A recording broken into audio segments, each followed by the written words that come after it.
आपके दिल में और दिमाग में ताजगी पैदा होगी। और जब मेहनत करिएगा और नमाज में दुआ करिएगा, ये अल्लाह हम पढ़ रहे हैं, गरीब होकर के पढ़ रहे हैं, इतना खर्च करते हैं, मौला हमको कोई अच्छी नौकरी दे दे, ये अल्लाह हमको अच्छा रोज़गार दे दे, हमारी कमाई में बरकत दे दे, तब ना अल्लाह कबूल कर लेगा। मान लीजिए किसी के यहाँ जो मांगिएगा तो वैसे जब तक उससे करीब नहीं होइएगा तो अल्लाह के बारगाह में करीब हो जाइए, अल्लाह कामयाब कर देगा। हाँ, अभी से नमाज पढ़ेंगे कैसा से? चलिए कल से आप पढ़िएगा, कल से। अभी आप बाबू आप तभी चलिएगा, तो आप आइए हमारे। बहुत घाटे में है, ये जान लीजिए। हदीस शरीफ है, अल्लाह के नबी सल्लल्लाहु अलैहि वसल्लम की बारगाह में एक साहबी के, या रसूलुल्लाह सल्लल्लाहु अलैहि वसल्लम, हम रोज़ कमाते हैं, मेहनत करते हैं, लेकिन घर में कुछ बचता नहीं है, पेटे भात से बराबरी हो जाता, खाते पीते ख़त्म हो जाता। प्यारे आका सल्लल्लाहु अलैहि वसल्लम फरमाते तो अपने घर के गेट पर पर्दा लगा दो, है ना, पर्दा लगा दो। और जब पर्दा लगा दिया तो फिर नमाज तो पढ़िए रहे थे वो।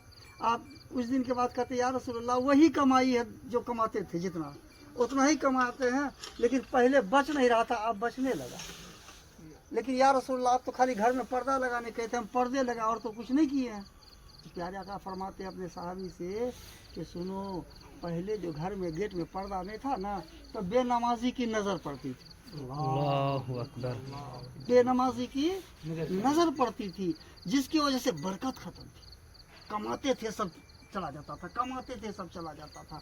और अब जब से नमाज घर में पर्दा डाल दिए तो बेनमाजी की नज़र नहीं पड़ रही है, इसलिए बरकत हो गई तुम्हारी। अब बताइए, जब बेनमाजी की नज़र पड़ने से बरकत खत्म हो जाती है, और जब घर में सब बेनमाजी ये होगी बरकत बाबू।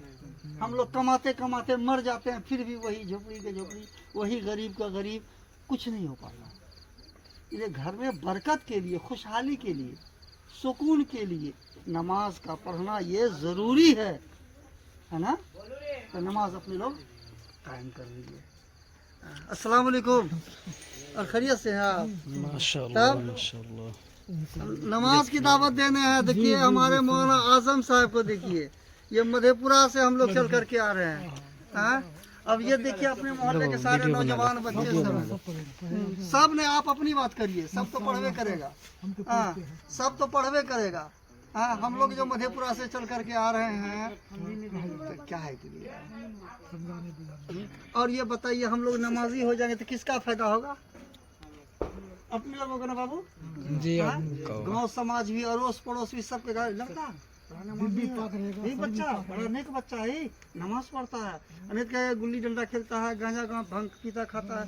तो अपने लोग तो अब बुढ़ापा में चले गए ना, तो नमाज पढ़ रहे हैं, मस्जिद चलिएगा ना अभी से? तो चलिए आइए, साथ चलिए। काम है, कितना देर में आएंगे?